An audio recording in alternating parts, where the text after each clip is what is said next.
Thanks so much for being on the show. I appreciate it. Thank you for having me. So, tell the listeners about your work experience and your career leading up to this point. Yeah, to this. So it started back in college. I was studying to be an electrical engineer, and I felt like I had a passion to do something outside of engineering, and that turned out to be real estate. I did a lot of research into individuals that had a lot of success in their careers, and a lot of it came back to, at some point, they invested in real estate and made some pretty good money. So I started looking into, how to get started with investing in real estate, and that led me down the path of getting my broker's license and mortgage broker and real estate. Did that for a little bit, but the end plan was always to invest. So I finally got a coach to really help and push me along into starting my first investment and continuing to grow. Finally started doing enough deals where at that point I had a W-2. I was working in the engineering department at UPS. So I finally started doing enough deals in the real estate investing and quit my W-2. That was about 15 years ago.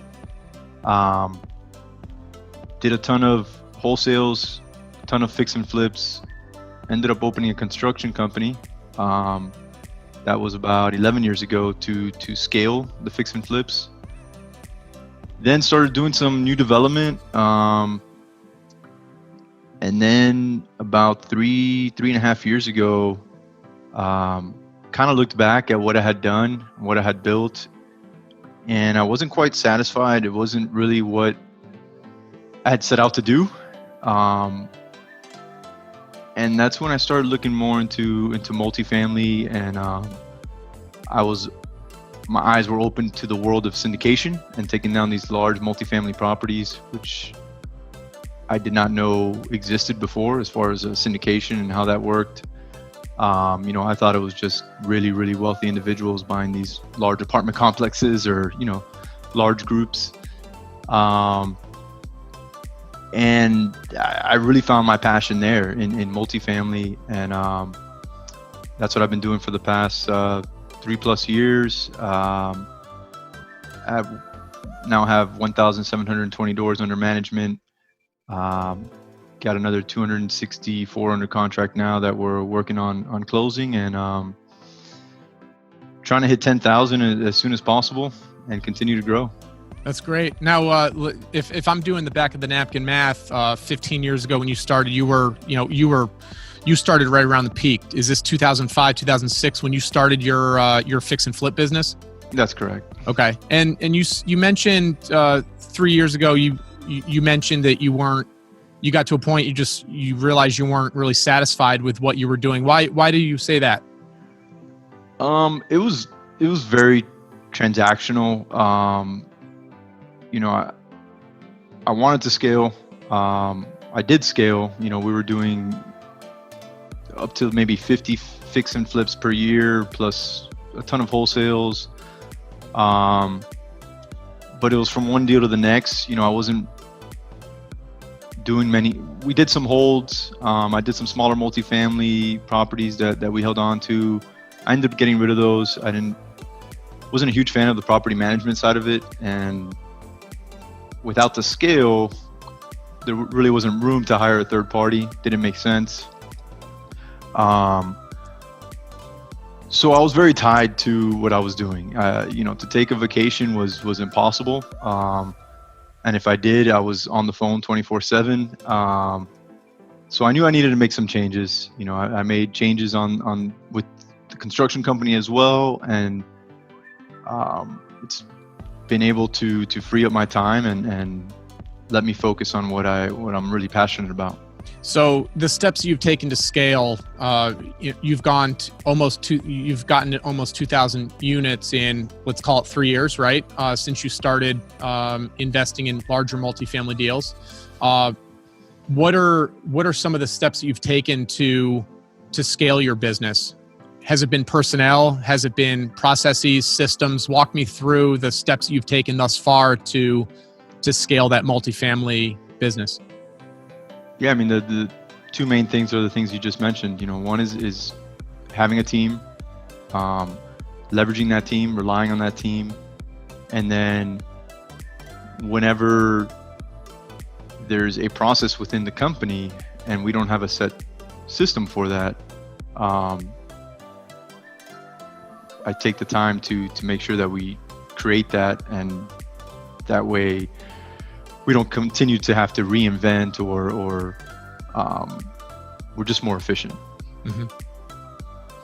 So you want to acquire another, call it 8,000 units in the next year or two. The processes and systems that you've put in place over the last couple of years, is that enough to keep that train going towards 10,000 units, or are there other things that you need to either put in place or refine to get to that number? No, there's room to improve for sure. As we speak, I'm working on tweaking our acquisition systems and processes to be able to go through some of these deals quicker, kind of weed through the garbage and start focusing on the ones that can actually be deals. And how are you weeding through those deals quicker? Do you have somebody in place that's doing your underwriting that can give you an answer in a couple hours, or what have you put in place to be able to underwrite those deals quicker? We've got some high level underwriting that we use, which can give us an answer within maybe 15 minutes of going through basic information. Now, this isn't going to give us exactly if it's a deal or not, but it's going to let us know if we should focus more time on it. And then, so we have that process already, but kind of taking it to the next step to where when we start digging into the more detailed underwriting, where a lot of that information kind of dumps into our detailed spreadsheet, and just makes the process from beginning to end a lot smoother. Mm-hmm. The deals that you are coming across, whether they turn out to be deals or not, where are you sourcing these deals? Are these brokerage relationships that you have in the respective markets that you're working in? Are these, is this outreach with, that you have somebody in place who is cold calling, potential sellers? How are you finding your deals that you're coming across? Yeah, both of the things that you mentioned, it's mainly, in the beginning, it was more cold calling. We did some mail outs as well. We kind of took what was working on the single family and brought it over to the multifamily. We felt there wasn't a lot of that being done in the multifamily. We had success with it, and then as we started gaining the traction and building those relationships with the brokers, we kind of went away from that. But we're starting to go back that route and just having both there. Mm-hmm. Having a construction company as your outside of your investment business as your core business, as a fellow investor myself, I think one of the most important components, especially if you're a value add investor, is finding that right construction, that right general contractor to put in place to be able to execute your CapEx program, your renovation program. Having your construction business in place, I'm sure that's certainly, that presents a value add to your general partners and your passive investors. Is that accurate? That's 100% accurate. We have a lot of our passive investors feel very comfortable the fact that we have that in-house, and then our co-GPs on the deal, if we have any, also, like the fact that, hey, we're not going to get screwed over by the contractor, or we have somebody that's competent that understands what needs to be done with the capex in the property. So it's definitely a plus. Your construction firm, do you do projects outside of the projects that you currently sponsor? Do you do third-party construction? We do. We do. We're very specific of who we want to work with, and so yeah, I mean. And those projects that you are the general contractor of record, are these clients that do you invest in these projects as well as in a limited partnership capacity? Are you solely the general contractor of record? How do you structure those deals further than just being the GC on the project? Yes, 100% I do. I've invested passively in several of them. Working on something now where we may be investing passively almost on every deal that we do the construction work on. Haven't quite worked out the kinks yet, but it's part of our plan. So we're looking to build long-term relationships. We're looking for investors that want to scale, and if they don't have to worry about the capex and we come in and take care of it, that helps them worry about the next property. So that's the plan. So I'm just going through your bio here. Like you said, you have about 1,700 units under management as a general partner, but you also have, I think I read, about 1,400 units under management as a limited partner.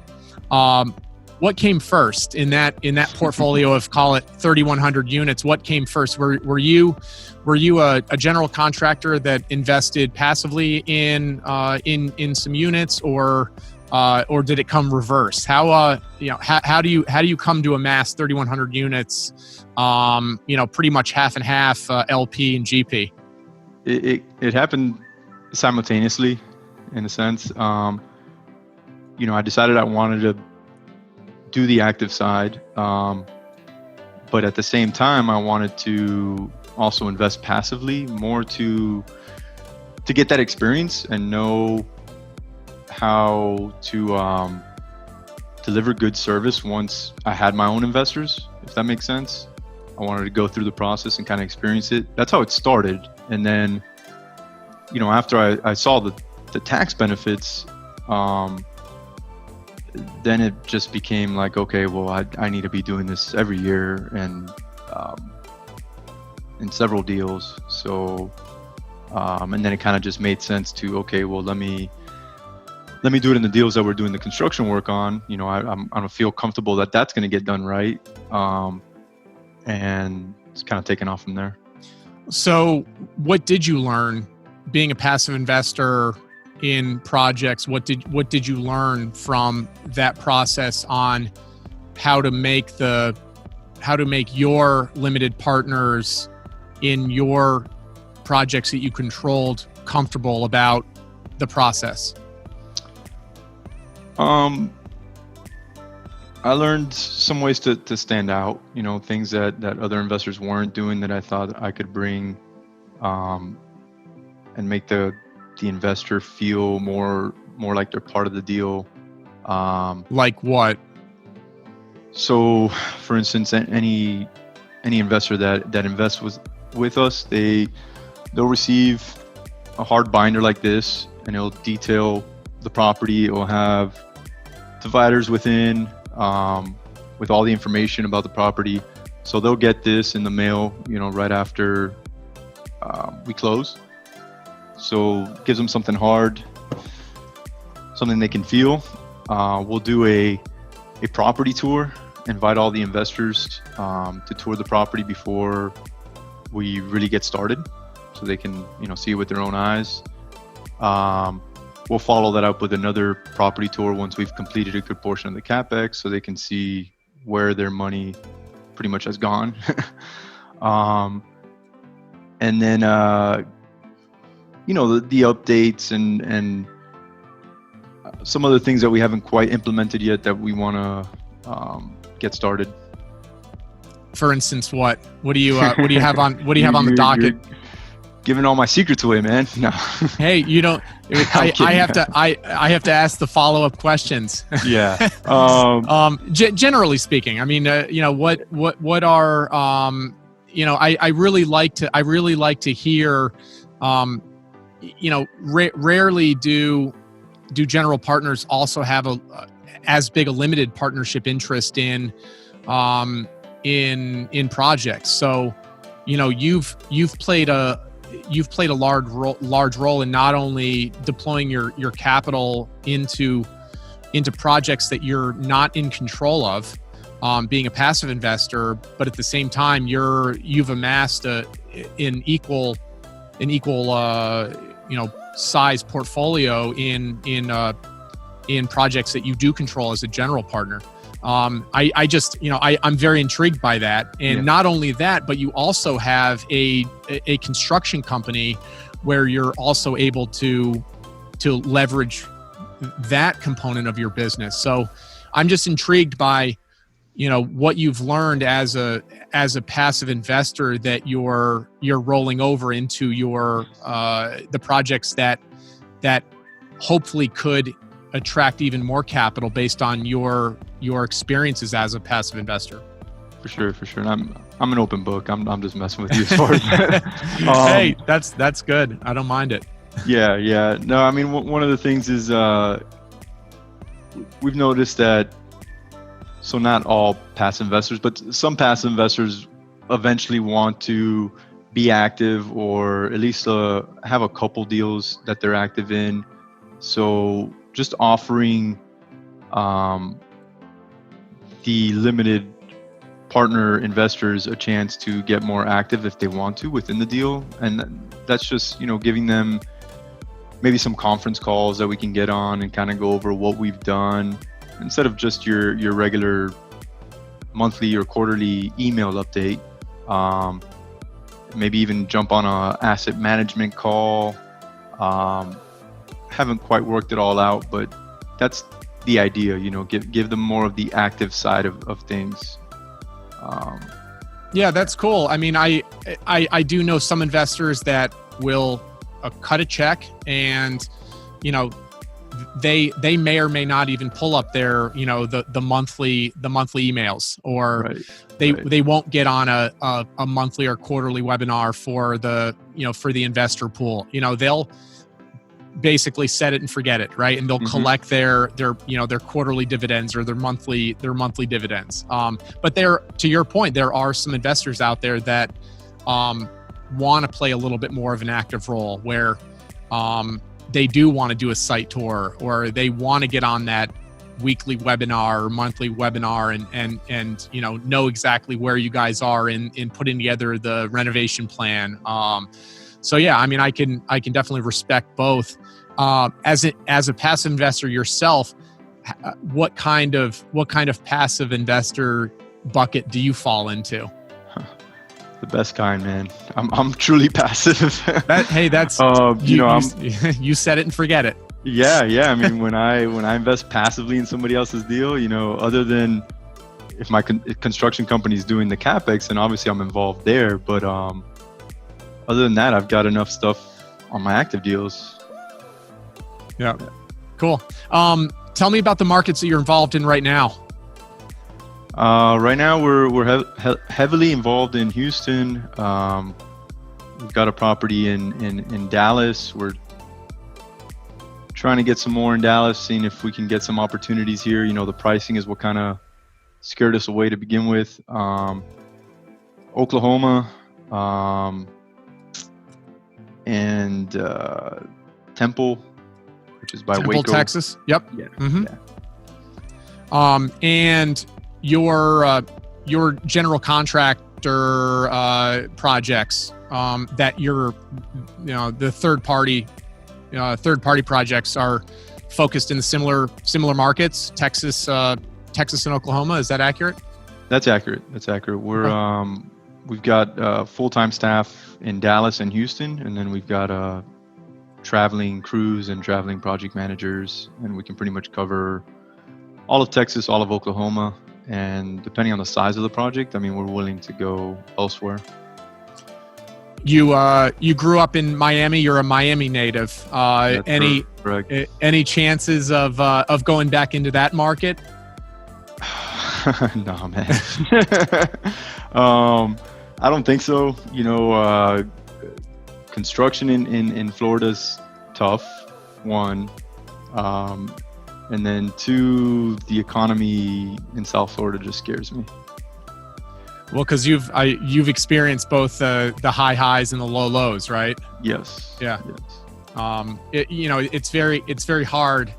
It's very hard to rule South Florida out, especially me being a New Yorker, and seeing the growth in those markets in Florida in general, Atlanta, the Carolinas. I mean, not just coronavirus related, but the overall trend in population growth is definitely going in that route. You can also roll in Texas and other parts of the South and Southwest into that bucket, but the warmer weather states are certainly attracting more population these days. Yeah, and I guess I should say South Florida scares me. There's parts of Florida I like, and I'm sure we'll end up owning some properties there, but I don't know about South Florida. Gotcha. Are you passively invested in other markets other than Texas and Oklahoma? Georgia. Actually, yeah, two properties in Atlanta. I think that's it. All right. The rest is in Texas. Yeah. Cool. Listen, I really appreciate the time. We're going to conclude this episode with the hard-hitting questions. These are the 4 or 5 questions that I ask every one of our listeners. First question is always, what is your why, Jorge? What is my why? My why is my family. I've got 3 little girls. They're 7, 5, and 4. Got a beautiful wife that's been with me through this entire journey. And that's my why, to give them the best possible life that I can. Besides your alarm clock, what gets you out of bed every morning? My why? Is that cheating?